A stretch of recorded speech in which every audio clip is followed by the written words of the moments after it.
Hello guys, welcome back to this channel. In this today's video, I'm going to show you how to find a berry shop in 99 Nights in the Forest game. Okay, first of all guys, you need to collect flowers. You can collect the flowers as much as you can. You just need to click on the flower and the flowers will be collected. Then you can go to the berry shop here.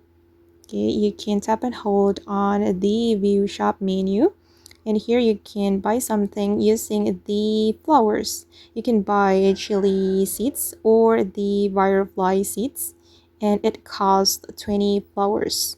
And then you just need to click on buy, and yeah, you can collect the flowers in the forest, and then you can go to this area to buy something from the berry shop. Okay, you can walk around to find the flowers, and then you can go back to the berry shop to buy items.